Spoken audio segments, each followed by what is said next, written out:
પ્રાપ્ત થયો છે. તો આ તત્વને ઓળખી લેવું જોઈએ. જો આ તત્વને તમે ઓળખી લેશો ને, પછી ભલે તમે સંસારની અંદર રહી અને તમારું કામ કરતા હોય, પણ કામ કરતા કરતા પણ જો આ તત્વને તમે ઓળખી લેશો તો આ તત્વ યોગ્ય સમય આવીને તમારા કામ પૂરા પાડશે. અને એવા દાખલા પણ છે કળિયુગની અંદર. નરસિંહ મહેતાના 52 કામ પૂરા કર્યા હતા જુનાગઢની અંદર. કર્યા હતા. મીરાબાઈના કામ પૂરા કર્યા હતા. અરે ગોરા ભગત, હે, પંઢરપુર દક્ષિણનું વ્રજ કહેવાય. કથા સાંભળી છે ને ગોરા ભગતની, ગોરા કુંભારની? તમે કદાચ એ પૂરી કથા નહીં સાંભળી હોય, ત્યાં સુધી જ કથા સાંભળી હશે કે ગોરા નામે કુંભાર હતા, માટલા બનાવતા. છોકરું એનું આવી અને એની સાથે જે ગારો બનાવતા તેમાં કચડાઈ જાય છે, મૃત્યુ પામે છે. ભગવાન આવીને એના છોકરાને સજીવન કરી દીધો. આટલી જ કથા તમે સાંભળી છે. આખી પૂરી કથા સાંભળી ગઈ છે? ઊંચી આંગળી કરો, કોને સાંભળવી છે?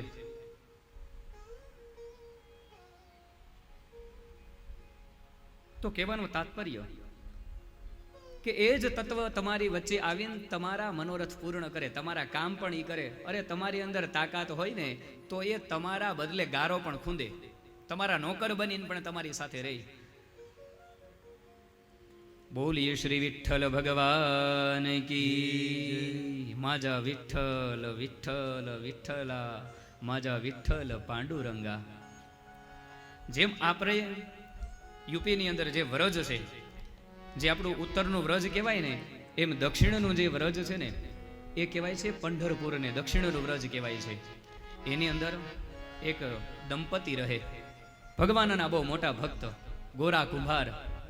જાતિએ પ્રજાપતિ, પ્રજાપતિની જ્ઞાતિ અને પોતાના પિતાનો એ વ્યવસાય કરે. અને જોજો, જે વ્યક્તિ પોતાના પિતાનો વ્યવસાય કરીને કોઈ દી દુઃખી નહીં થાય.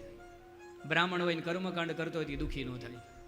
પટેલ હોય ને ખેતી કરતો હોય ને જો બાપાને કારખાના ચલાવી દે કોઈ દી દુઃખી ન થાય.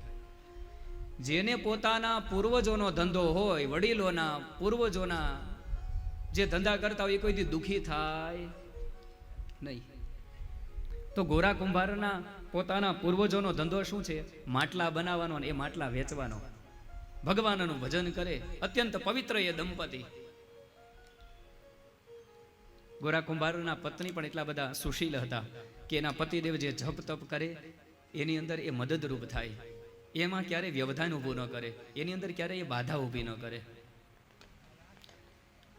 પુરુષ ભજન ક્યારે કરી શકે? જ્યારે સ્ત્રી એના ઘરની અંદર એની અનુકૂળ હોય.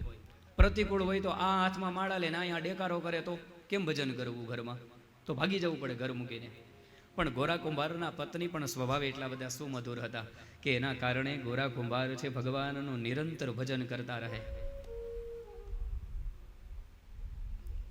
ગોરા કુંભારને અને એમના પત્નીને ઘણા બધા વર્ષો વ્યતીત થયા ભગવાનનું ભજન કરતા કરતા. સ્વાભાવિક ભજન કરે ગોરા કુંભાર. અને પંઢરીનાથ ભગવાનનું ધ્યાનની અંદર સતત એ રહે. કામ કરતા કરતા પણ ભગવાનનું ભજન કરતા રહે. અને વાતો સાચી, આપણે કામ કરતા હોય તો મોઢું તો નવરું જ હોય. ખોટી વાતો કરવી એની કરતા ભગવાનનું ભજન કરીએ તો. કામ તો હાથે કરવાનું હોય, મોઢાએ જ કાંઈ કામ કરવાનું હોતું નથી. મોઢું તો નવરું હોય, મોઢાએ કાંઈ કામ નથી કરવાનું. મોઢાનું કામ શું? ભગવાનનું ભજન કરી શકે. તમે હાથ વડે કામ કરો, પગ વડે કામ કરો, પણ મોઢું તો ખાલી હોય. તો મોઢા વડે ભગવાનનું ભજન ન થાય. ભગવાનનું ભજન કરવાનું મોઢા વડે. તો તમે જે કામ કરશો ને એ કામ ભલે તમારા ઘરનું કરતા હોય પણ એ કામ પણ તમારી ભક્તિ બની જાય. ગોરા કુંભારના સ્વભાવની અંદર ભક્તિ ભળી ગઈ છે. અને જેના સ્વભાવમાં ભક્તિ ભળી જાય ને એ હાલતા ચાલતા ઉઠતા બેસતા કાંઈ પણ ખાતા પીતા ભગવાનનું ભજન એ કરતા રહે. તમે રસોઈ બનાવતા હોય તો રોટલી હાથ વડે વણતા હોય, બરોબર? મોઢું તો ખાલી છે કે નહીં? તો મોઢા વડે હરિશરણમ શ્રી કૃષ્ણ શરણમ મમ, શ્રી કૃષ્ણ શરણમ મમ કરી શકીએ કે ન કરી શકીએ? તમે જોજો, ભગવાનના નામની સાથે તમે જે રસોઈ બનાવશો ને એ રસોઈની અંદર મીઠાઈ એટલી બધી આવશે, એ રસોઈની અંદર સ્વાદ એટલો બધો સુમધુર આવશે કે ખાવાવાળા હશે ને આંગળા ચાટતા રહી જશે કે વાહ ભાઈ વાહ, ભગવાનના નામની સાથે જે રસોઈ બની છે એ રસોઈનો સ્વાદ જ કાંઈક અલગ છે બાપ. તો હાથ વડે તમે રસોઈ બનાવો તો મોઢા વડે ભગવાનનું નામ થવું જોઈએ. પણ આપણે તો શું હોય કે હાથ વડે રસોઈ બનાવતા હોય બાજુમાં મોબાઈલ ચાલુ હોય.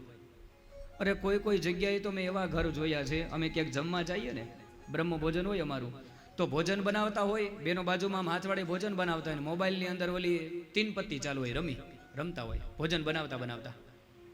એટલે ખાતા ખાવાવાળાના પેટમાં જુગારના વિચાર આવે, હાલવા સાંજે 4-5 ભેગા થઈને આપણે જુગાર રમીએ. પછી જંગલી રમે ને ડ્રીમ 11 રમે ને એની અંદર લાખો હારી જાય.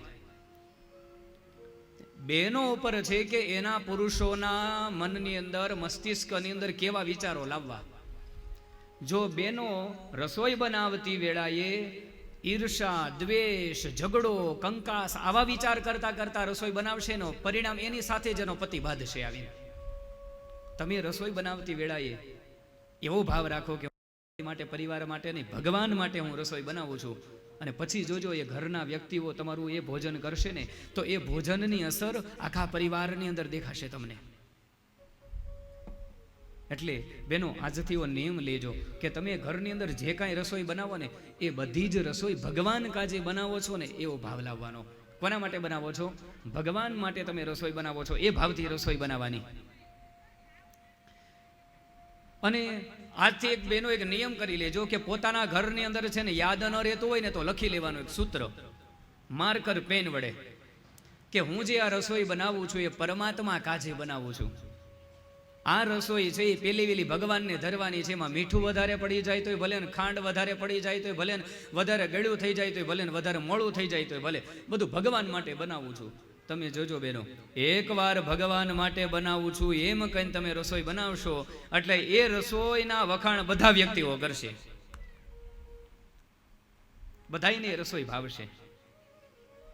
તો ભગવાનની ભક્તિ છે એ સ્વભાવની અંદર હોવી જોઈએ. કામ કરતા હાલતા ચાલતા ઉઠતા બેઠતા ભગવાનનું ભજન થવું જોઈએ. ગોરા કુંભાર અને એમના પત્ની પણ પાણી ભરવા જાય તો પંડરી ભગવાનનું સ્મરણ કરતા પાણી ભરવા જાય.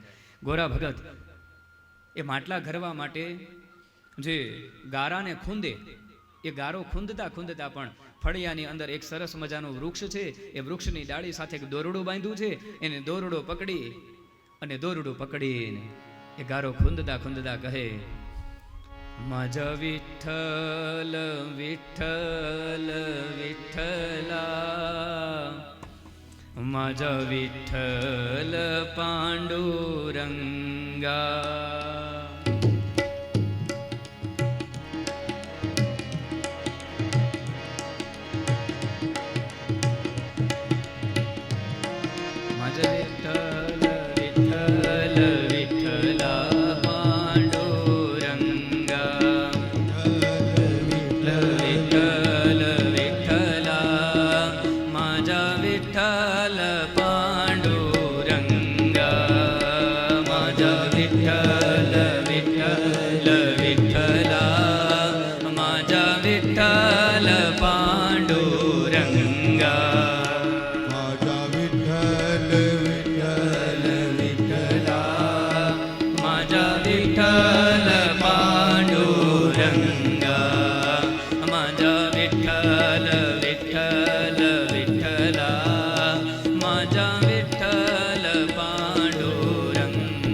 माझा विठ्ठल विठ्ठल विठ्ठला माझा विठ्ठल पांडुरंगा माझा विठ्ठल विठ्ठल विठ्ठला माझा विठ्ठल पांडुरंगा माझा વિઠ્ઠલ પાંડુરંગા माझा વિઠ્ઠલ પાંડુરંગા.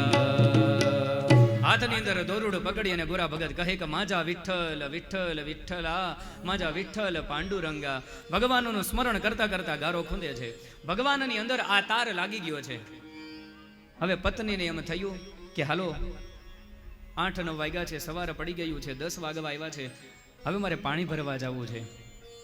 પોતાનું બાળક જે 1 વર્ષનું છે એને ઘોડિયાની અંદર સુવરાવી માથે એની આછીવી ગોદડી ઓઢાડી બાળકને હિંચકો નાખી હાથની અંદર કમરની અંદર એ બેડું લઈ અને પાણી ભરવા માટે જાય છે. ઘરની અંદર બીજું કોઈ છે નહીં એટલે એમના પતિદેવને કહે છે કે સાંભળો છો અઈ? પેલા અઈ કહેતા નામ ન લેતા બેનો. શું કહેતા? સાંભળો છો અઈ? એ તો ભગવાનની ધૂનની અંદર છે કે माझा વિઠ્ઠલ વિઠ્ઠલ વિઠ્ઠલા. સાંભળો છો હું પાણી ભરવા માટે જાઉં છું. આપણો દીકરો છે એ ઘોડિયાની અંદર સૂતો છે, જરા રોવે તો તમે ધ્યાન રાખજો. અને પોતે તો દોરડું પકડી અને ભગવાનના ભજનની અંદર છે ને હાયા હા કરી દીધી, કોઈ ધ્યાન રાખીએ. કેમ કે ભગવાનની સાથે જેનો તાર લાગી જાય એને પછી સંસારની અંદર શું ઘટના ઘટે એનું કાંઈ ભાન રહેતું નથી, એ બધું ભૂલી જાય છે. અને સાચી ભક્તિ એ છે કે જેને પોતાના દેહનું પણ ભાન ન રહે અને ભગવાનની અંદર જ્યારે તાર લાગી જાય ત્યારે સમજી લેવાનું કે હવે આ તાર લાગી ગયો. અરે મીરાબાઈ જ્યારે સાધુ સંતોની મંડળીની અંદર નાચતા ને પોતાના શરીર ઉપરથી સાડીનો છેડો નીકળી જતો તો પણ ખબર ન રહેતી કે મારા શરીરના વસ્ત્ર છે અસ્તવ્યસ્ત થઈ ગયા છે. કારણ કે એની ગતિ છે ભગવાનની અંદર થઈ ગઈ હોય. અત્યારે પત્ની આવીને કીધું ગોરા કુંભારને કે ભગત અઈ હું પાણી ભરવા માટે જાઉં છું, તમે આ દીકરાનું ધ્યાન રાખજો. ભગત અને એમના પત્ની આટલું કહી અને પાણી ભરવા માટે ચાલ્યા ગયા. અને આ પતિદેવ છે એ પોતાનો જે નિત્યનો ક્રમ હતો એ ક્રમ અનુસાર એ ગારો ખૂંદે અને ભગવાનનું ભજન કરતા રહી. પાણી ભરવા ગયા, ઘણી બધી વાર લાગી. છોકરાનો જે હિંચકો તો એ શાંત થઈ ગયો. જેવો હિંચકો શાંત થયો એટલે છોકરાએ રડવાનું ચાલુ કર્યું. પણ આજુબાજુમાં કોઈનો અવાજ સાંભળ્યો નહીં, માને જોયું નહીં. એટલે પેલાના સમયની અંદર તો શું હતું કે ઓલા ખોયું હતી એની ઉપર કાંઈ ઢાંકવાનું ને છોકરું બહાર ન આવી જાય. તો છોકરો પેલા એ ખોયાની અંદર ઊંધો થયો, એક બાજુ નમ્યો એટલે ઘોડિયાનું ખોયું નમી ગયું અને દડીને છોકરો બહાર આવી ગયો. 1 વર્ષનો પડખું ફરી ગયો, છોકરો જમીન ઉપર આવી ગયો. અને ગોઠણિયા ભર હાલી અને એ ઓરડામાંથી ધીમે ધીમે બહાર આવ્યો. ઉમરો આવ્યો, ઉમરાને ઓળંગીને ઓસરીમાં આવ્યો, પણ ઓસરીની અંદર પણ કોઈને જોયા નહીં. એટલે પોતાની માને શોધતો એ બાળક, એ ગોરા કુંભારનો, એ પ્રજાપતિનું સંતાન, ગોરા કુંભારનું સંતાન, 1 જ વર્ષનું નાનું એવું હજી કોમળ બાળક, એ ગોઠણિયા ભર હાલે. પાછળના પગ વડે ને આગળના હાથ વડે આગળ હાલ્યું જાય એ બાળક. અહીંયા તો ગોરા કુંભાર છે ભગવાનના ભજનની અંદર મસ્ત છે. પંડરી ભગવાનના ધ્યાનની અંદર છે કે माझा વિઠ્ઠલ વિઠ્ઠલ વિઠ્ઠલા माझा વિઠ્ઠલ પાંડુરંગા. એ માત્ર સંસારમાં રહે છે પણ સંસાર એની અંદર રહેતો નથી. ગોરા ભગતની અંદર પંડરી ભગવાનની ધ્યાનની અંદર મગ્ન છે. એ ગોરા કુંભારને ખબર નથી કે મારો છોકરો ઘોડિયાની અંદરથી બહાર આવ્યો છે, એની માં પાણી ભરવા માટે ગઈ છે અને ઓસરીની અંદર આવીને રડે છે. પણ ઓસરીમાં પણ સંતાને કોઈને જોયું નહીં ને એટલે ધીમે ધીમે પગથિયા ઉતરી અને એ બાળક નીચે ફળિયામાં આવી ગયું. ગોરા કુંભારનું ધ્યાન નથી. ગોરા કુંભાર તો બસ એ વૃક્ષની સાથે દોરડું બાંધી હાથની અંદર દોરડું પકડી અને माझा વિઠ્ઠલ વિઠ્ઠલ વિઠ્ઠલા माझा વિઠ્ઠલ પાંડુરંગા વિઠ્ઠલ વિઠ્ઠલ વિઠ્ઠલા હરિ ઓમ વિઠ્ઠલા. પંડરી ભગવાનના ધ્યાનની અંદર એ મગ્ન છે. બાળક રમતા રમતા બાળકે પોતાના પિતાને જોયા એટલે 1 વર્ષનું બાળક આવી અને ધીમે ધીમે એ ખામણું હતું ગારાનું, એ ગારાના ખામણા પાસે આવી જાય છે. હજી માં બહારથી આવ્યા નથી, ખામણાની પાસે જેવું એ બાળક આવી ગયું તો પણ એના પિતાને ખબર નથી, એ ગોરા કુંભારને ખબર નથી ભગતને કે મારું સંતાન અત્યારે ઉઠીને અહીં સુધી આવી ગયું છે. હવે પિતા એ ગારો ખૂંદતા હતા એટલે બાળક તો શું કરે, તમે જેમ કરતા હોય એમ કરે. એટલે બાળકે પણ શું કર્યું કે એના પિતા જે ગારાની અંદર હતા એમાં જે પાળ હતી, પાળે પકડીને ગારાની અંદર એ પણ કૂદી ગયું બાળક. અને પહેલાના સમયની અંદર કુંભાર જે ગારો ખૂંદે ને એ એક એક બે બે ગાડી જેટલો ગારો હોય, એ થોડો ન હોય 2-5 ગારા, એ આખો મોટો ઢગલો કરે, મોટો 2-3 ગાડી જેટલો ધૂળનો. પછી એની અંદર પાણીને એની પગ વડે એ કચરે. તો બાળક એની અંદર ક્યારે આવીને પડી ગયો એ ખબર નથી. અને ગોરા કુંભાર તો ભગવાનના ભજનની અંદર એક પછી એક પગ મારે, બીજો પગ ઉપાડે, ભગવાનનું નામ લઈને પાછો ત્રીજો પગ મારે, એક પછી એક પગ મારતા જાય ને પગે પગે ભગવાનનું સ્મરણ કરતા જાય. પોતાનું સંતાન આવીને એ ખામણામાં પડી ગયું એ પણ એને ભાન નથી. પરિણામ સ્વરૂપ બને છે એવું કે ગારો ખૂંદતા ખૂંદતા એ 1 વર્ષના સંતાનને પણ ખૂંદી નાખે છે અને સંતાનની માટીને એ માટી સાથે મેળવી દે છે. ગોરા કુંભારને ખબર ન પડી કે મારા સંતાનની માટીને મેં આ માટીની સાથે મેળવી દીધી છે, ગારાની અંદર ખૂંદી નાખ્યું છે. થોડી વારની અંદર ગોરા કુંભારના પત્ની પાણી ભરીને બહારથી આવે છે. માં ગમીને બહાર ગઈ હોય, ઘરે આવે ને એટલે પેલું એના સંતાનનું ધ્યાન એને જાય કે મારું છોકરું શું કરે છે. કદાચ પાડોશીને પોતાનું સંતાન સાચવવા દઈને ગઈ હોય ને, મેળામાં માં રમતી હોય ને, તો મેળામાં પણ માનો જીવ ન્યા જોઈ મારું છોકરું ઉઠી ગયું હશે, મારો છોકરો રડતો હશે, મારા છોકરાએ કંઈ ખાધું હશે, મારા છોકરાએ કંઈ પીધું હશે. હંમેશાને માટે માને આવો વિચાર આવ્યા કરે. અને માં પાણી ભરતા ભરતા પણ માને એવા અશુભ વિચાર આવવા માંડ્યા કે મારા છોકરાને કંઈક થયું તો નહીં હોય ને. જોજો, જ્યારે પણ સંતાનની માથે કાંઈ પણ આપત્તિ આવવાની હોય ને તો પહેલા વહેલા એની માને એના સંકેત મળી જાય કે મારા છોકરાને કંઈક ખોટું થવાનું છે. એટલે માં જ્યારે દીકરો બહાર જાય ને ત્યારે કહેતા, બેટા તું ધ્યાન રાખજે હો, બહાર જાને તો દીકરા તું વાહન ધીમું હકાવજે હો, દીકરા તું ઓલાની સાથે રખડવા જાને તો સાયકલ ધીમી હાવજે હો, દીકરા તું આમ જાને તો આમ કરજે હો. કારણ કે જ્યાં બહુ પ્રેમ હોય ને ત્યાં અનિષ્ટની આશંકાઓ બહુ ઝાઝી ઊભી થાય. એટલે માને એમ થયું જલ્દી મારા પતિદેવ તો ભજનમાં ક્યાંય મગ્ન હશે, મારો છોકરો ઉઠીને રડતો હશે તો એને ખબર પણ નહીં હોય, હું જલ્દી ઘરે જાઉં. માં જલ્દીથી ઉતાવળા પગે બેડા માથા ઉપર, હાંડો એની ઉપર બીજું બેડું મૂકીને કાખની અંદર એક બેડું લઈને ઘરે આવે છે. એ બેડું તરત પાણીયારે ઉતારી અને ઘરની અંદર જાય છે. અને ઘરની અંદર જોયું તો ઘોડિયાની અંદર છોકરો નથી. ઘરની અંદર છોકરો રમતા ન જોયું, ક્યાંય રડતા પણ ન જોયું, ઓસરીમાં જોયું, રસોડામાં જોયું, ક્યાંય નહીં, ફળિયામાંય નહીં. તરત બહાર જઈ અને એની બેનપણીઓ, એની સખીઓ જે વારે વારે આવીને છોકરાને રમવા લઈ જતી હોય એને પૂછ્યું કે અરે ચંદ્રાવલી, તારી દીકરી સુલભા મારા આ દીકરાને લઈ ગઈ છે રમવા, તો જરા કહીને તો જાતી હોય, મારા છોકરાને લઈ આવી છે. ઓલી છોકરીને બોલાવી, તું આ ભગતના છોકરાને લઈ આવી છો રમવા? કે નહીં માં, આજે હું નથી લઈ આવી, આજે તો એને રોવાનો અવાજ જ નથી આવ્યો મારી પાસે, હું નથી લઈ આવી. હાય, તો મારો દીકરો ગયો ક્યાં? જેવી ચંદ્રાવલીએ એમ કીધું કે હું તમારા દીકરાને નથી લઈ આવી, એટલે માનો શ્વાસ ઉપર ચડી ગયો કે ક્યાંક મારા દીકરાની સાથે કઈ ખોટું તો નહીં થયું હોય ને. તરત જ એને ખોટા વિચાર આવવા માંડ્યા. તમે જોજો, તમારો છોકરો રમવા ગયો હોય અને માને સારા વિચાર ન આવે કે રમવામાં એનો પહેલો નંબર આવ્યો હશે ને એનું સન્માન થતું હશે ને એટલે મોડો ઘરે આવ્યો, આપણને ખોટા વિચાર જ આવે. કોઈ જગ્યાએ કંઈ અથડાઈ નહીં ગયો હોય ને, કોઈ જગ્યાએ ખોટી જગ્યાએ તો નહીં ફસાઈ ગયો હોય ને, એવા ખોટા વિચાર આવવા મળે માને. ગોરા કુંભારના પત્નીને ખોટા વિચાર આવવા મળ્યા છે કે મારા દીકરાની સાથે કંઈક ન થવાનું તો નહીં થયું હોય ને. આમ વિચાર કરી અને આખા ગામની અંદર ફરી વળે છે. અંતે બધાય ભેગા થઈને પૂછ્યું કે તમે બહાર ગયા ત્યારે તમે કોને કહીને ગયા હતા? તો કે હું એને કહીને ગઈ હતી કે તમે છોકરાનું ધ્યાન રાખજો, મેં એને કીધું હતું. એને એટલે કોણે? એના પતિદેવને, ગોરા ભગતને. તમને કીધું એમ. અત્યારની પત્નીઓ નામ લે મુકેશ, અત્યારની પત્નીઓ નામ લે અનિલ, અત્યારની પત્નીઓ નામ લે રાજેશ, અત્યારની પત્નીઓ એમ કે સંજય, એમ કહીને બોલાવે. પણ પેલાના પત્નીઓ છે ને પોતાના પતિદેવનું નામ ન લેતા. શું કે ઈ અથવા શું કે એને.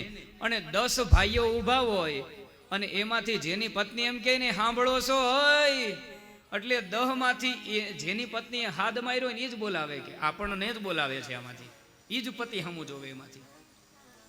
પેલા અય કહેતા. પેલાના સમયમાં એક મર્યાદા હતી કે પતિનું નામ ન લેતા. અને અત્યારે તો કેવા કેવા નામ પાડે.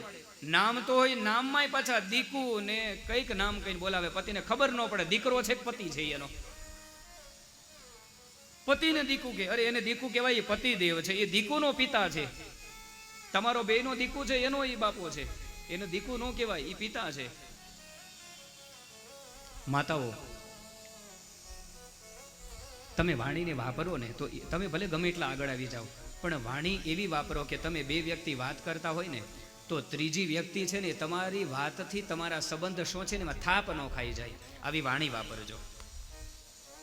તમે બે વ્યક્તિ વાત કરતા હોય તો ત્રીજી વ્યક્તિને ખબર પડી જાય કે આ બંને વચ્ચેનો સંબંધ શું છે. પહેલાના સમયની અંદર આવી વાણીઓ વપરાતી. અત્યારના સમયે તો દીકુ કે એટલે સામેવાળો વ્યક્તિ થાપ ખાઈ જાય કે એના દીકરાને બોલાવે છે કે એના પતિને બોલાવે છે.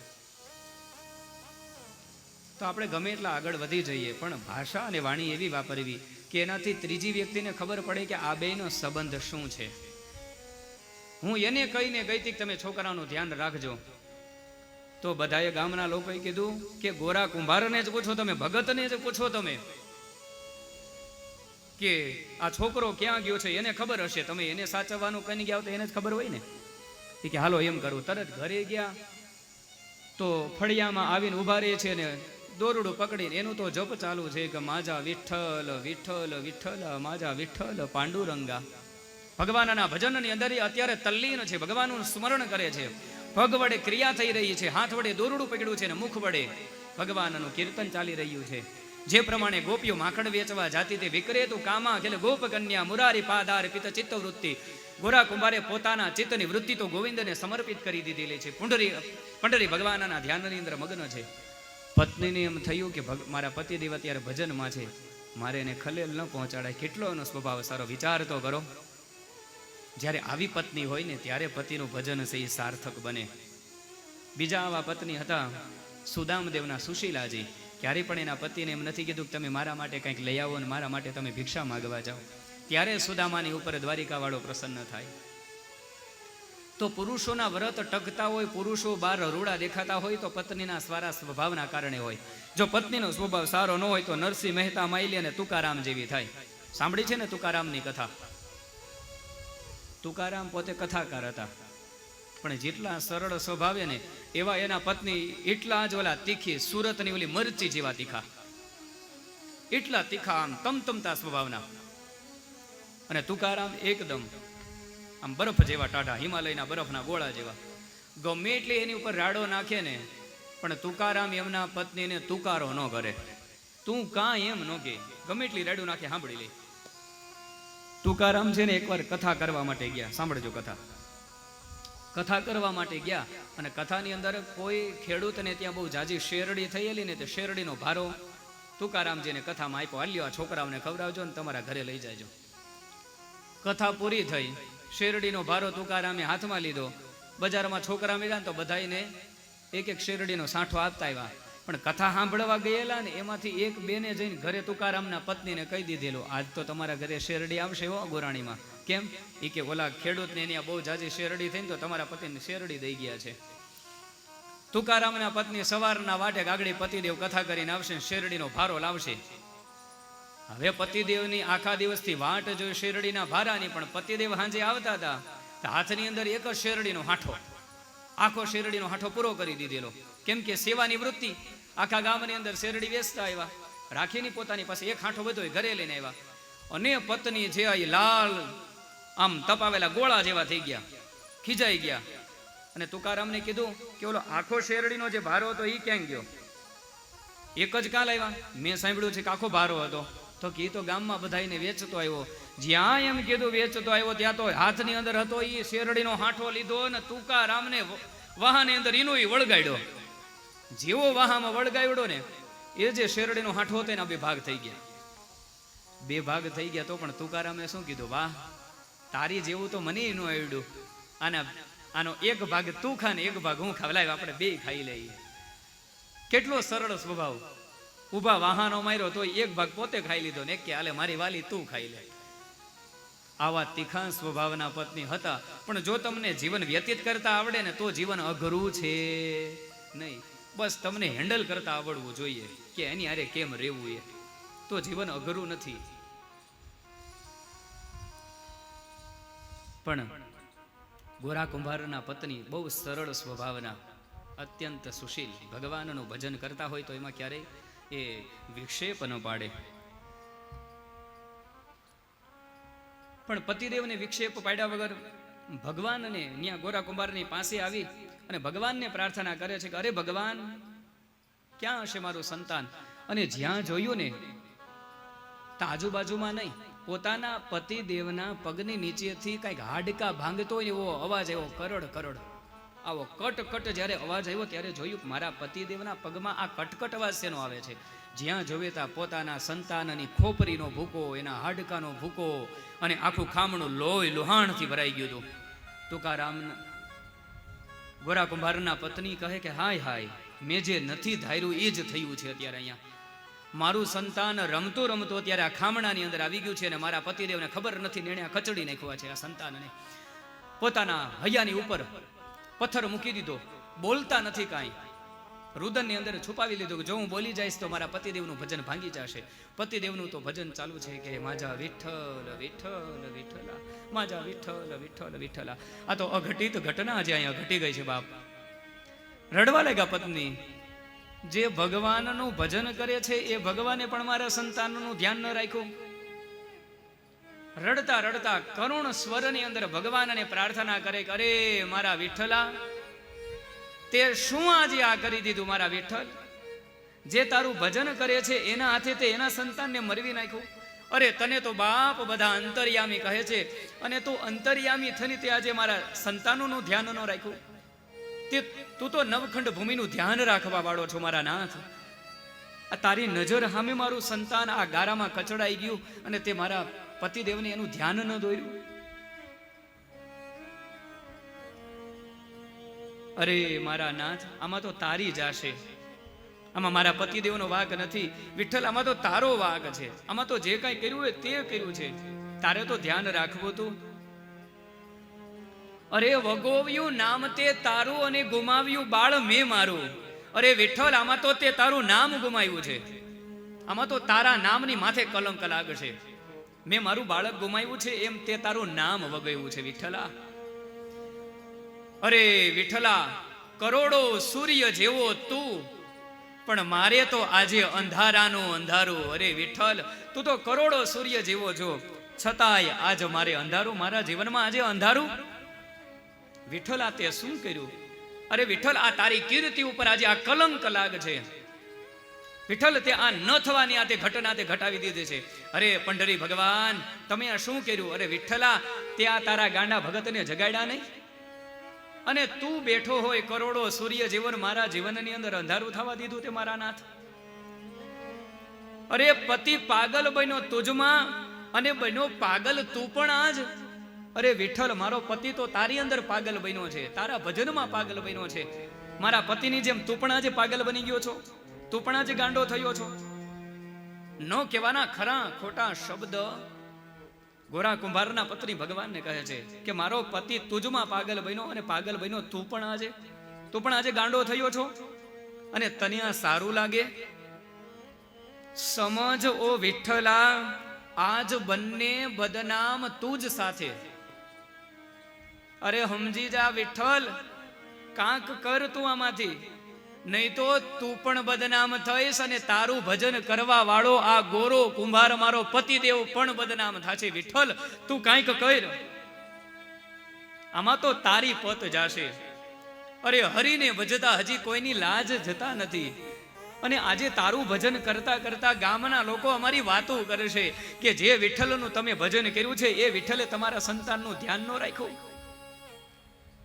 અરે વિઠ્ઠલ, આમાં તો તારી જાશે, અને સાથે સાથે અમારી પણ જાશે. વિઠ્ઠલ, હવે લાજ રાખી લે, તું જ્યાં હોય ત્યાંથી પ્રગટ થઈ અને આવ, અને આને તું જાગૃત કર. વિઠ્ઠલા, આને તું જાગૃત કર, મારા સંતાનને તું લાવી દે. આમાં તો આપણી બેયની પત જાશે, ભક્ત અને ભગવાન બે આમાં બદનામ થશે. વિઠ્ઠલા, તું જલ્દીથી કાંઈક કર. અરે તું તો દયાનો સાગર કહાવે છે, સાગર દયાનો તું કહાવે, ક્યાં ગઈ એ તારી દયા? અરે તું તો દયાનો સાગર, તું તો કરુણાનો સાગર કહાવે છે. તારી એ કરુણા, તારી એ દયા ક્યાં ગઈ અને છુપાઈ ગઈ? એ તારી દયા કેમ નથી મને દેખાતી? તને મારા સંતાન ઉપર દયા ન આવી? સાગર દયાનો તું કહાવે, ક્યાં ગઈ એ દયા તારી? હે વિઠ્ઠલા, જલ્દીથી તું આવ, અને મને આમાંથી આ પરિસ્થિતિમાંથી ઉગાર, નહીં તો આમાં તો તારી પણ જાશે અને મારી પણ જાશે. અરે મને ખબર છે તું ક્યારેય કોઈનો થયો નથી, અને અમારોય થવાનો નથી. ખરા અર્થમાં તું આ સિદ્ધ કરવા બેઠો છો. અરે મારો પતિ તો તને સર્વસ્વ માનીને તારું ભજન કર્યું છે, અને તે આજે એની પત ન રાખી. અરે વિઠ્ઠલા, તને શરમ નથી આવતી? ખરા ખોટા ન કહેવાના શબ્દ કહી દીધા. આખું બ્રહ્માંડ ધ્રુજી ગયું. ભગવાનને એમ થઈ ગયું કે હવે પરિસ્થિતિ છે એ હાથમાંથી બહાર જાય છે. પરમાત્માએ એક સાધુનો વેશ લીધો. સાધુનો વેશ લઈ અને પરમાત્મા એ ગોરા કુંભારના ઘરે આવે છે. ખરા ખોટા ન કહેવાના શબ્દ ગોરા કુંભારના પત્નીએ તો કઈ સંભળાવ્યા. કારણ કે જે ભગવાનને પ્રેમ કરી શકે, ભગવાનની ભક્તિ કરી શકે ને, ભગવાનને ન કહેવાના શબ્દ પણ કહી શકે. ભગવાનને ગાળો પણ દીધેલાના દાખલા છે, અને હાથની અંદર લોટાની જારી લઈને ભગવાનને મારેલાના પણ દાખલા છે, અને ભગવાનના કપાળની અંદર ઢીમસા કરી દીધેલાના પણ દાખલા છે. જેને ભગવાનમાં ભક્તિ હોય એ બધું કરી શકે. અરે આ વડોદરાની બાજુની અંદર જે ઓલું કોયલી ગામ, મનસુખ રામના પત્ની ઉજમબાઈએ ભગવાનને નો કીધું કે ભગવાન મારા પતિની આ નોકરી જાહે તો એમાં તારી પત જાહે.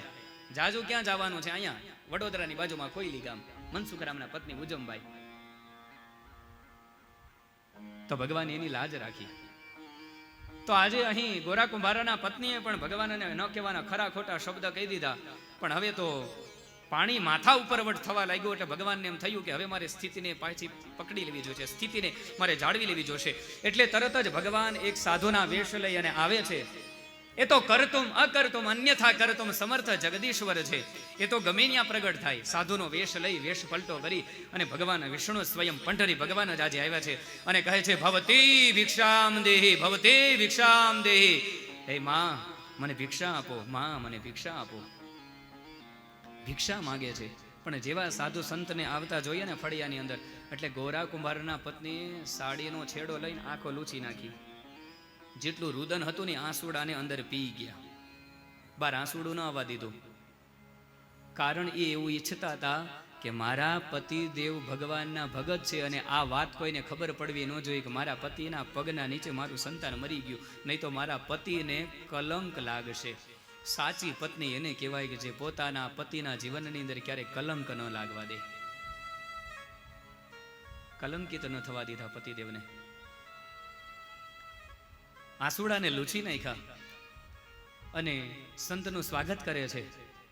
અવાજ નથી નીકળતો, પણ રુદનની સાથે થોડો થોડો અવાજ ભારે છે, અને સ્વાગત કર્યું સંત મહાત્માનું. એના પગ ધોયા, સારા આસને બેસાડ્યા અને કીધું કે શું જોઈએ છે? તો કે મારે ભિક્ષા જોઈએ છે, મારે રસોઈ બનાવીએ છે. તો એમ કીધું કે તમારે જે કાંઈ રસોઈ જોઈતી હોય એની બધી સામગ્રી તમને આપી દઉં છું, તમે તમારા હાથે જ અત્યારે રસોઈ બનાવી લ્યો. એટલે જે કાંઈ વસ્તુ હતી એ બધી જ વસ્તુ સાધુ સંતને આપી દીધી. હવે ભગવાન કે ભગવાન ત્યાં પાછો પડ્યો. નહીં તો ભગવાન સાધુને એમ હતું કે હું ત્યાં જઈશ તો ગોરા કુંભારના પત્ની મને એમ કહે છે કે મારા સંતાનને જીવિત કરી દો, હું તરત જીવિત કરીને છૂટો થઈ જાય. પણ અહીંયા ભગવાન પાછો પડ્યો. ભગવાનને પણ એમ ન કીધું કે મારા પતિદેવે સંતાનને મારી નાખ્યું છે, અથવા તો ભૂલથી કચડાઈ ગયું છે. વાત જ ન કરી. ભગવાન કે હવે શું કરવું મારે? ભગવાને સુંદર મજાની રસોઈ બનાવી. રસોઈ બનીને તૈયાર થઈ ગઈ. ત્યારબાદ ભગવાને યુક્તિ કરી. ગોરા કુંભારના પત્નીને કીધું કે દેવી તમે બાજુમાં આવીને બેસો અહીંયા. ભગવાનને થાળ ધર્યો અને પછી સાધુએ જેવો થાળ ભોજન લેવા માટે કર્યું, પછી કીધું કે મારે એવો નિયમ છે કે જ્યાં સુધી હું જે ઘરે રસોઈ બનાવું એ ઘરના કોઈ સંતાનને રસોઈ જમાડું નહીં ને ત્યાં સુધી હું એ રસોઈને ખાતો નથી. જ્યાં કીધું ને કે જે ઘરની અંદર હું રસોઈ બનાવું એ ઘરની અંદર જે સંતાન હોય ને સંતાનને ન જમાડું. જ્યાં આટલા શબ્દ ગોરા કુંભારના પત્નીના કાનની અંદર પડ્યા તો જે રુદનને રોકી રાખ્યું હતું ને એ હૃદય, હવે એ રુદન છે આંખોના અશ્રુ ધારાથી વહેવા લાગ્યું, રડવા માંડ્યા. હવે રુદન ન રોકી શક્યા, રોવા માંડ્યા અને ધ્રુસકે રડતા રડતા કહે છે કે હે મહાત્મા, મને ક્ષમા કરજો. મારું જે સંતાન હતું એ હું પાણી ભરવા માટે ગઈ હતી, મારા પતિ દેવના પગની નીચે આવીને કચડાઈ ગયું છે. એ સંતાનના હાડકાને મેં આ સુંડલીની અંદર ભેગા કરીને રાખ્યા છે. આ જોવા એ સંતાન. હવે જો તમે આને જીવિત કરો ને તમે એને જમાડો તો શક્ય બને, બાકી હું તો હવે એક દીકરા સહિત હું તો અત્યારે વાંજણી થઈ ગઈ છું. સાધુ સંતોનો સ્વભાવ શું હોય કે રોતા માણસને છાનો રાખવો. હાથની અંદર તરત અંજલિ લીધી અને સાધુ મહાત્માએ એ હાડકાઓની ઉપર જેવી છાટી એટલે ફૂલડાની જેવું જે બાળક હતું એ પાછું રમવા મળ્યું અને માં કરીને તરત એ સંતાન છે ઊભું થઈ ગયું. પંડરી ભગવાન એની ઉપર પ્રસન્ન થઈ ગયા અને તરત માએ તરત પોતાના આંસુડા લૂછી નાખ્યા અને તરત ભગવાનને આંખ બંધ કરીને ધ્યાન કર્યું કે હે વિઠ્ઠલા, આજે તે મારી લાજ રાખી. હે વિઠ્ઠલા, હે પાંડુરંગા, તે તો આજે મારી લાજ રાખી લીધી, મારા સંતાનને તે સજીવન કરી દીધું. આમ આંખ બંધ કરીને જે આંખ ખોલીને તે ન્યા તો નો ઓલા સાધુ દેખાણા કે નો ઓલો થાળ દેખાણો. સંતાન મૂકીને ભગવાન અદ્રશ્ય થઈ ગયા. તરત જ દોડીને બહાર આવ્યા અને પતિદેવને હલબલાવીને જાગૃત કર્યા કે જાગો, ઉઠો, આપણું સંતાન જીવિત થયું, આપણું સંતાન જીવિત થયું. ગોરા કુંભાર તો હજી ભજનમાં છે કે માજા વિઠ્ઠલ વિઠ્ઠલ વિઠ્ઠલા, માજા વિઠ્ઠલ પાંડુરંગા. પોતે એ કુંભાર તો ભગવાનના ભજનની અંદર મગ્ન છે. કીધું કે કેમ જીવિત થઈ ગયું, એટલે શું થયું તું સંતાનને? પછી આખી કથા કઈ સંભળાવી કે તમે કચડી નાખ્યું હતું. પછી કોઈક સાધુ આવ્યા, એ સાધુએ સજીવન કરી દીધું આપણા સંતાનને. જ્યાં આટલું કીધું ને ત્યાં ગોરા કુંભારે કીધું કે તે ભગવાનને ન કહેવાના શબ્દ તો નથી કીધા ને. એ કે ન કહેવાના શબ્દ તો શું, જેટલું કહેવા જેવું હતું ને બધુંય કહી દીધું. ગોરા કુંભાર કે હાય હાય, તે એક સંતાન માટેથી ભાઈ તે ભગવાનને ન કહેવાના શબ્દ કીધા, તે એક છોકરા હાટુથી ભગવાનને ન કહેવાના શબ્દ કહી દીધા. અરે જેનું ભાવ અને ભક્તિથી જન્મો જન્મથી હું ભજન કરતો આવું છું, એ ભગવાનને તો એક આપણા છોકરા હાટુથી ન કહેવાના ખરા ખોટા કહી દીધા. એ કે હા, ન કહેવાના કહી દીધા છે મેં, મારે તો મારો છોકરો જોઈતો હતો એટલે મેં ન કહેવાના કહી દીધા. ત્યારથી ગોરા કુંભારે કીધું કે જો તમે મારા ભગવાનને ન કહેવાના શબ્દ કીધા છે ને, તો આજથી તમે છે ને એ મારી માં સમાન છો, તમે મારી પત્ની નથી. ત્યારથી ગોરા કુંભારે પોતાના પત્ની સાથે માં જેવો સંબંધ વ્યતીત કર્યો છે, જ્યાં સુધી જીવા ત્યાં સુધી. પછી થોડા દિવસો વ્યતીત થયા એટલે એમના પત્નીને વિચાર આવ્યો કે મને ભલે માં કહીને મારી સાથે રહે, પણ મારે હજી એક નાની બેન છે, એ કુંવારી છે. આ કથા નહીં સાંભળી હોય તમે. મારે હજી એક બેન કે કુંવારી છે, તો જે મારું કલ્યાણ થઈ ગયું એમ મારી બેનનું પણ મારે કલ્યાણ કરવું હોય તો શું કરું? કે મારી બેનને હું વાત કરું, મારી માને હું વાત કરું ઘરે કે માં, આપણી જે મારી નાની બેન છે ને એ આ ભગતની સાથે પરણાવો ને, આપણો બેડો પાર થઈ જાય છે. મારું કલ્યાણ થઈ ગયું છે આની પરણીને, એ મારી બેનનું પણ કલ્યાણ થઈ જશે. આ ભગત જેવો તમને બીજું ક્યાંય ઠેકાણું, આ કુંભારનું આવું ઠેકાણું નહીં મળે તમને ક્યાંય. કુંભારની જ્ઞાતિમાં આવું ગોતવા ગયા તમને આવું જમાઈ નહીં મળે. તમે બીજી બેનને પણ આની સાથે પરણાવી દો. મોટી બેનના કહેવાથી એની નાની બેનના લગ્ન ગોરા કુંભાર સાથે પાછા કરવામાં આવ્યા. નાની બેનના લગ્ન પણ ગોરા કુંભાર સાથે કરી દીધા. પરણીને ઘરે આવે છે, પણ એની સાથે પણ એવો જ વ્યવહાર કરે છે જેવો મોટી બેન સાથે. ઘણા બધા વર્ષો વ્યતીત થયા એટલે એની નાની બેને એની મોટી બેનને ફરિયાદ કરી કે બેન, તે મને તારા પતિદેવની સાથે જ પરણાવી ખરા, પણ મને હજી સંસારનું સુખ નથી મળ્યું, હું સંસારના સુખથી વંચિત છું બેન, મને એક પતિ તરીકેનું સુખ એને ક્યારેય નથી આપ્યું, હું દુઃખી છું. તો હવે શું કરવું? જે મારે એક સંતાન છે, મારી બેનને પણ એકાદું સંતાન હોય તો સારું એમ ઈચ્છી અને એની સાથે એક હવે ગોરા કુંભારની સાથે એક પ્રયુક્તિ કરે છે, છળ કરે છે. કપટ કેવું કરે છે કે એની નાની બેનને 16 શણગાર સજાવી દીધા અને ગોરા કુંભાર જે જગ્યાએ સુવાના હોય એ જગ્યાએ ગોરા કુંભાર સુઈ ગયા, બાજુમાં સુવરાવી દીધા. ગોરા કુંભારને ખબર નથી. મધ્ય રાત્રિ થઈ અને ગોરા કુંભાર છે એનો હાથ છે એ નાની બેનને જરા અડી ગયો એટલે તરત એને, એ મોટી પત્નીને એમ હતું પેલી પત્નીને કે મારા પતિદેવ જેવા આ પત્નીના દર્શન કરશે એટલે એની અંદર કામવાસના જાગૃત થશે અને એનો સ્પર્શ કરશે. પણ એને ખબર નહોતી કે આ તો પામી ગયેલી મૂર્તિ છે. પત્નીનો જેવો સ્પર્શ થઈ ગયો એટલે તરત ઊભા થઈને આગા વહી ગયા અને કીધું કે હાય હાય, અરે વસે છે ઘરમહી શત્રુ અને સંતાપ આપે છે. મારા ઘરની અંદર જ મારા શત્રુ વસે છે અને મને સંતાપ આપે છે, કહેવાય છે મારા, અને છતાંય મને થાપ આપે છે. વસે છે ઘરમહી શત્રુ અને મને સંતાપ આપે છે. મારા ઘરમાં જ બધા મારા શત્રુ વસે છે અને મને સંતાપ આપે છે, અને કહેવાય છે મારા, છતાંય મને થાપ આપે છે. મને થાપ આપે છે, ગોરા કુંભારને આ થાપ આપે છે. અરે આ શરીર હશે, આ હાથ હશે ત્યારે એને અડશે ને. ધારદાર લાકડા કાપવાનો એક હાથલો લીધો અને ધારદાર હાથલાની ઉપર 2 હાથ મારી અને ગોરા કુંભારે પોતાના હાથ છે એ કાંડાથી કાંડાની કલમ કરી નાખી, બે કાંડા કાપી નાખ્યા. ઓલી બેનથી જોવાનું ના, કે હાય હાય આ શું થઈ ગયું. મોટી બેનની પાસે ગઈ, મોટી બેનને જઈ અને કીધું, બેન તે તો કાળો કેર કર્યો. પતિદેવે પોતાના બે કાંડાથી હાથને નોખા કરી નાખ્યા છે. પછી તુકારામના પત્નીને થઈ ગયું કે હવે આને આ સંસારમાં છંછેડવા જેવા છે નહીં, હવે આ ગોરા ભગતને કાંઈ કીધા જેવું છે નહીં, હવે આને બહુ કાંઈ કહેવાય એવું નથી. જો આને બહુ કાંઈ કહેશું ને તો હવે આ મૂર્તિ પ્રાણનો ત્યાગ કરી દેશે. હાથની ઉપર પાટા બાંધી દેવામાં આવે છે. પછી તો બંને બહેનો છે, જે પ્રમાણે મોટી બેન રહેતી તેમ નાની બેન રહેવા લાગી. વર્ષો વ્યતીત થયા. હવે જે માટલા ઘડવાનો વ્યવસાય હતો એ બધો ઠપ થઈ ગયો. યાદ રાખજો, સાચા હૃદયથી ભગવાનનું ભજન કરતા હશો, ભગવાનના શરણની અંદર તમે રહેતા હશો, તો તમારા ધંધાની ચિંતા કરવાની જવાબદારી પણ ભગવાનની છે. તમારો ધંધો વ્યવસાય, તમારા ધંધાને ઉપર કેમ લઈ જાવો, રોજગારને કેમ ઉપર લઈ જાવો, તમારા કારખાનાને કેમ ધમધમાવવા, એ ભગવાનની જવાબદારી બની જાય. ગોરા કુંભારનો ધંધો આજે ઠપ થઈ ગયો. ભગવાને તરત જ વૈકુંઠની અંદર ઊભા થયા. પોતાના જરકસી જે જામાઓ હતા, સોનાની જે માળાઓ હતી, મોતીઓની જે માળાઓ હતી, મુગુટ હતા, એ ઉતારી લીધા અને કુંભારના વસ્ત્રો પહેરી લીધા છે. શરીર ઉપર ખંભે એક પન્યું નાખી દીધું, કમર ઉપર વસ્ત્ર વીટી લીધું. લક્ષ્મીજી કે ક્યાં હેલા? એ કે ગોરા કુંભારને ન્યા. એ કે મને અહીંયા એકલા નહીં ગમે, મારે આવવું છે. પત્ની હોય ને એ ગમે એટલી ઘરે તમારી યારે બાંધતી હોય, પણ તમે બેપાંતી બહાર જાવ તો એને ઘરની અંદર ગમે તો નહીં જો. એમ ગોરા કુંભારને ત્યાં ભગવાને જવાનું નામ લીધું ને તો લક્ષ્મીજી કહે નહીં, હું પણ તમારી સાથે આવીશ.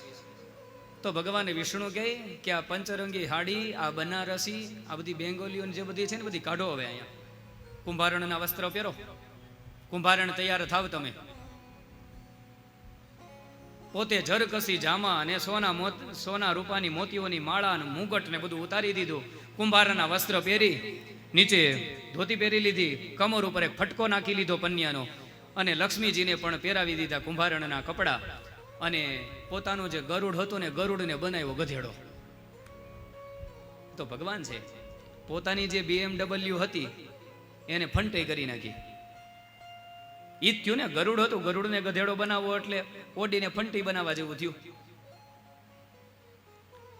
જ્યારે ભગવાન પોતાના ભક્ત ઉપર જ્યારે આવી પડે ત્યારે ભગવાન સ્વયં કોઈ ને કોઈ સ્વરૂપે આવીને એના ભક્તનું એનું યોગ અને ક્ષેમનું વહન કરે. ગીતાજીની અંદર ભગવાનની પ્રતિજ્ઞા છે, એશામ નિત્યાભિયુક્તાનામ યોગક્ષેમમ વહામ્યહમ. જે કોઈ ભક્ત બધું સર્વસ્વ મને નિવેદિત કરીને પછી જીવન જીવે છે, એના યોગનું અને એના ક્ષેમનું પરિવહન કરવું ભગવાન કે મારી જવાબદારી છે. તેષામ નિત્યાભિયુક્તાનામ યોગક્ષેમમ વહામ્યહમ. એના યોગનું અને ક્ષેમનું પરિવહન કરવું ભગવાનની જવાબદારી બની જાય. ભગવાન લક્ષ્મીજીને પણ કુંભારણ બનાવે, ભગવાન પોતે કુંભાર બની જાય. અને આ કળિયુગની કથા છે, બહારની કથા નથી ક્યાંય. આ હમણાંની જ કથા, થોડા વર્ષો પહેલાની, ઝાઝા વર્ષો વ્યતીત નથી થયા આ કથાને. એ કુંભાર બની અને ભગવાન આવ્યા, કુંભારણ બની લક્ષ્મીજીને લાવ્યા, એ ગરુડને બનાવ્યા ગધેડા, અને હાથની અંદર જે શંખ ચક્ર ગદા પદ્મ હતા એ ગદાની બનાવી દીધી લાકડી. અને દક્ષિણનું વ્રજ કહેવાતા એ પંઢરપુરની અંદર પ્રવેશ કરે છે. અને પંઢરપુરની અંદર આવીને ભગવાને ગામ લોકોને પૂછ્યું કે ગોરા કુંભાર ક્યાં રહે છે? એ કે વ્યાજ આવી ગઈ. ગામની અંદર જે જગ્યાએ માજા વિઠ્ઠલ વિઠ્ઠલ વિઠ્ઠલા, માજા વિઠ્ઠલ પાંડુરંગા આ જપ કરતા હોય, જેના બે હાથ કપાઈ ગયા હોય, ન્યા ઓટા ઉપર બેસીને જે કુંભાર જપ કરતા હોય ત્યાં સમજી લેજો તમે કે આ ઘર ગોરા કુંભારનું છે. પણ હવે તમે ત્યાં શું જાશો? ત્યાંનો બધો ધંધો અત્યારે ઠપ થઈ ગયો છે. હવે કોઈ માટલા બનાવે એવું છે નહીં. એ કુંભાર અને કુંભારણ ગધેડો લઈ અને જે જગ્યાએ ગોરા કુંભારનું ઘર છે ત્યાં આવે છે. ત્યાં આવી અને ગોરા કુંભારને વિનંતી કરે છે કે અમને તમારા ઘરે રાખશો બાપ? ગોરા કુંભાર કહે, અરે મારા બાપ, મારા ઘરની અંદર મારે ખાવાના હવે તો ફાફા પડે છે. મારો જે ધંધો હતો એ ઠપ થઈ ગયો છે, મારા હાથ કપાઈ ગયા, હવે તો માટલાય નથી બનાવી શકતો. નહીં તો હું સાધુ સંતોનો અને અતિથિઓને હું જમાડતો, હવે તો અતિથિઓને ક્યાંથી જમાડું? અને આમ ગૃહસ્થીનો ધર્મ છે કે અતિથિર યસ્ય ભગ્નાશો ગૃહાત પ્રતિ નિવર્તતે સતસમય દુષ્કૃતમ દત્વા પુણ્યમાં દાય ગચ્છતિ. ગોરા કુંભારે પોતાનો ધર્મ પણ બચાવવો છે હવે ધર્મ બચાવવો છે અને સાથે સાથે કંઈ જમાડી શકે એવું નથી. ગોરા કુંભારને ખબર છે કે જો અતિથિને હું નહીં જમાડી શકું તો અતિથિ જો મારા ઘરેથી નારાજ થઈને વહી જશે તો એવું શાસ્ત્રમાં વચન છે કે અતિથિ જેના ઘરેથી નિરાશ થઈ અને વયા જાય એ ગૃહસ્થીના પુણ્ય લઈ વયું જાય અને ગૃહસ્થીએ કરેલા પાપ મૂકીને વયું જાય. એ અતિથિએ કરેલા પાપ ગૃહસ્થીના ઘરે મૂકીને વયા જાય. તો ગોરા કુંભારે કીધું કે નહીં બાપ, તમારે ક્યાંય જવું નથી, તમે રહ્યો મારા ઘરની અંદર, જે કાંઈ હશે એની અંદર આપણે બધા જીવન વ્યતીત કરશું. તો ઓલા કુંભાર અને કુંભારણ જે આવ્યા હતા ને, એણે ગોરા કુંભારને કીધું કે નહીં, અમારે આમનમ નથી રહેવું, અમને ગોળા ઘડતા આવડે છે. જે આખા જગતને ઘડવા વાળો છે એ આજે ગોરા કુંભારને એમ કહે છે કે અમને ગોળા ઘડતા આવડે છે. અમે તમારા માટે સુંદર મજાના ગોળા બનાવશું, અમને બસ તમારા ઘરે 3 ટાઈમ જમવાનું આપજો, સવારમાં નાસ્તો ને 2 ટાઈમ જમવાનું આપજો. અરે ગોરા ભગત કે અરે ઈ જેવું તો એકય નહીં, મારે હાથ નથી, મારા પિતાજીનો વ્યવસાય છે ગોળા બનાવવાનો. જો તમે 2 પતિ પત્ની અહીંયા રહીને ગોળા બનાવશો તો મારા પણ જીવનનો નિર્વાહ થશે અને તમારું પણ ચાલશે. તો ઈ જેવું એકય નહીં, તમે આવો રહ્યો અને ગોળા બનાવો અને આનંદ કરો, તો તમારું જ ઘર માની રહ્યો. ગોરા કુંભારે બધું ઘર એ કુંભાર અને કુંભારણને સોંપી દીધું અને કીધું ગધેડાને આ બાંધી દો. હવે વિચાર કરો, જેના ઘરની અંદર સ્વયં સાક્ષાત નારાયણ આવી અને ગોળા બનાવે, અરે સાક્ષાત માં લક્ષ્મી આવીને જેના ઘરની અંદર સંજવારી કાઢતી હોય, સાક્ષાત લક્ષ્મી જેના ઘરના પાણી ભરતી હોય, એ કુંભારનું સૌભાગ્ય કેવું છે. એ કુંભારના ઘરની વિશે તો હવે અતિથિઓ જમે છે. જે આ ગોરા કુંભારના ઘરની અંદર અતિથિઓ જમે, હવે તો ગોળાનો વ્યવસાય ધીમે ધીમે ચાલવા માંડ્યો. થોડા જ દિવસની અંદર લક્ષ્મીજીએ અને ભગવાન નારાયણે મળી અને જેટલો પણ ગોળાને ઓલા અંદર જે તપાવે ને નિંભાણો કહેવાય, શું કહેવાય, નિંભાણો, આખો નિંભાણો છે ગોળાનો ભરી દીધો, ફૂલ સ્ટોક કરી દીધો ગોળાનો. અને એ માટલું જે કોઈ ખરીદે અને એની અંદર પાણી ભરે ને તો સીધું બરફ જેવું પાણી થઈ જાય, ઠંડુ થઈ જાય એકદમ પાણી. અંદર એ ગોળામાં દૂધ નાખે તો દૂધ બગડે નહીં, દૂધ એવું ને એવું રહે, ફ્રીજ જેવું કામ આપે. એની અંદર દહીં નાખે તો દહીં એવું ને એવું રહે. એ ગોળા ફ્રીજનું કામ કરવા માંડ્યા. અને હવે જો આપણી વસ્તુ સારી ક્વોલિટીમાં વેચાવા મળે તો લોકોમાં પ્રસિદ્ધિ મળવાની, તો ગામ પરગામ એ ધંધો વ્યવસાય વિખ્યાત થવા માંડ્યો કે ભાઈ ગોરા ભગતને ત્યાંથી જે ગોળા લઈએ છીએ એમાં દૂધ બગડતું નથી, પાણીમાં શેવાળ થતો નથી, પાણીમાં પૂરા પડતા નથી, દૂધ એવું ને એવું રહે, દહીં એવું ને એવું રહે. અરે ત્યાં સુધી કે એની અંદર આપણે થોડાક પૈસા પધરાવી દઈએ તો એ પૈસા ડબલ થઈ જાય ગોળામાં. હવે જ્યાં આવી પ્રસિદ્ધિ મળવા મળી એટલે ગામ પરગામથી ધંધો હાલવા માંડ્યો. અને ગોરા કુંભારનું ઘર, હવે વિચાર તો કરો, સાક્ષાત લક્ષ્મી જે ગોળા બનાવી એ ગોળામાં કઈ ઘટતું હોય? અને ગોળા તો વેચાવા માંડ્યા, એ નિભાણા ખાલી થઈ જાય ને પાછું હાલવા મળે, ને ગોળા ખાલી થઈ જાય, નિભાણા ભરવા મળે. આવી રીતના દિવસો પછી દિવસો ને વર્ષો પછી વર્ષો વ્યતીત થવા લાગ્યા. ગોરા કુંભાર ખૂબ ધનવાન થઈ ગયા. ભગવાને આમ જે માથે ઝૂંપડા હતા, નડિયા હતા, એ બરવીને એમાં બંગલા બનાવી દીધા ભગવાને થોડા સમયની અંદર. હો મારા વાલોજી રીજી ને પછી તો શું હોય, હે વાલોજી રીજી ગયો એની ઉપર, એના ગોળા વિખ્યાત થઈ ગયા આખા વિશ્વની અંદર. ચારે બાજુ ગોરા કુંભારના ગોળા વેચાવા માંડ્યા. ન હોય ત્યાંથી પછી તો બીજા કુંભારે ગોળા બનાવીને માથે લખે ગોરા ભગતના પ્રખ્યાત ગોળા. ધંધો હાલવા મળે પછી તો એવું થવા મળે, ગોળા ઉપર નીચે નામ. પણ કામ તો એ ગોરા ભગતના જે ગોળા કરે એ જ કામ એવું કરી શકે જે ભગવાને બનાવેલા હતા. એ બને છે એવું કે ગોરા ભગતના ગુરુ એકવાર પંઢરપુરની અંદર આવે છે અને પંઢરી ભગવાનના દર્શન કરવા ગયા ને તો પંઢરી ભગવાનના દર્શન ત્યાંની મૂર્તિ એને નિસ્તેજ લાગી. બાજુમાં લક્ષ્મીજી જોવે તે પણ નિસ્તેજ. એના ગુરુદેવે ધ્યાન કરીને જોયું તો ભગવાન તો છે ને, કે ભગવાન ક્યાં ગયા? ધ્યાન લગાવીને જોયું કે ભગવાન આ શું? ભગવાને જરકસી જામા ઉતારી, કપાળ ઉપરથી ચંદનના ને ગળાની અંદરથી તુલસીની માળાઓ બધી દૂર કરી દીધી, મુગુટ મોર બધું દૂર કરી દીધા. જરકસી જામા ઉતારીના કુંભારના વેશ લઈને અને માં લક્ષ્મી પણ આ કુંભારણનો વેશ લઈ અને ગોળા ક્યાં બનાવવા માંડ્યા? અહીંયાથી ગયા ક્યાં? અને જ્યાં જોવે તો પોતાનો ચેલો એ ગોરા ભગત, એને ત્યાં લક્ષ્મીનારાયણ ભગવાન ગોળા બનાવે. હવે બને છે એવું કે જ્યારે ગુરુદેવ પોતાના ઘરે આવ્યા ને એ સમયે લક્ષ્મીજી અને ભગવાન નારાયણ માટી લેવા માટે ગયેલા, અને તરત આવીને ગોરા કુંભારને કીધું, ભગત ઓલા બે તમારી ત્યાં કુંભાર અને કુંભારણ છે એ ક્યાં ગયા? તો કહે એ તો માટી લેવા માટે ગયા છે. કાં તમારે શું છે? અરે ભગત તમને ખબર નથી, એ કોણ છે તમને ખબર છે? કે નહીં, એ કુંભાર અને કુંભારણ છે. મને કીધું ભાઈ અમે 3 ટાઈમનું તમારે ત્યાં કામ કરશું ને અમને ભોજન દેજો.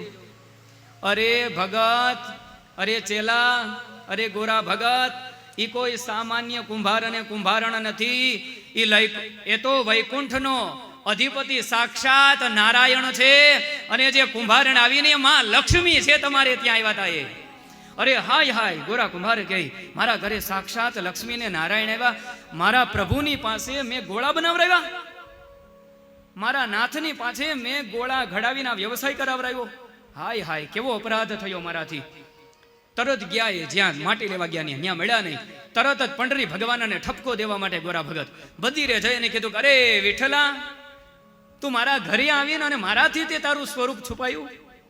મેં તારો હું અપરાધ કર્યો તો મારા નાથ, કે હજી તું મારી આટલી કસોટી કરી, આટલું તે મારું પરીક્ષણ કર્યું મારા નાથ? મારી હું ભૂલ થઈ હતી? મારા હાથ કાપ્યા, મારું સર્વસ્વ તને નિવેદિત કર્યું, અને તું મારી ઘરે આવીને મારે ત્યાં કુંભાર બનીને રહ્યો, મારા માટલા ઘડ્યા, અને અંત સમયે મને દર્શન દીધા વગેરે તું વયો ગયો. હવે હે વિઠ્ઠલપુરના વાસી, હે વિઠ્ઠલા, આજથી જા, મેં મારો સર્વનો ત્યાગ કર્યો છે ને, આમ આજે આ સ્વનો પણ હું ત્યાગ કરું છું. પોતાનું માથું પછાડી અને માથું પછાડવા લાગ્યા એટલે પંઢરી ભગવાન સ્વયં મૂર્તિની અંદરથી પ્રગટ થયા અને કહે છે કે હે ગોરા ભગત, હે ભગત, તમે માથું પછાડોમાં, આજે તમારી આ ભક્તિથી હું તમારી ઉપર પ્રસન્ન છું, માગો તમારે શું જોઈએ છે. મૂર્તિની અંદરથી ભગવાન બહાર આવ્યા, ગોરા ભગતની પાસે આવી અને ગોરા ભગતને પોતે ભેટી ગયા અને કહે છે, અરે મારા વાલા, માથે હાથ ફેરવો.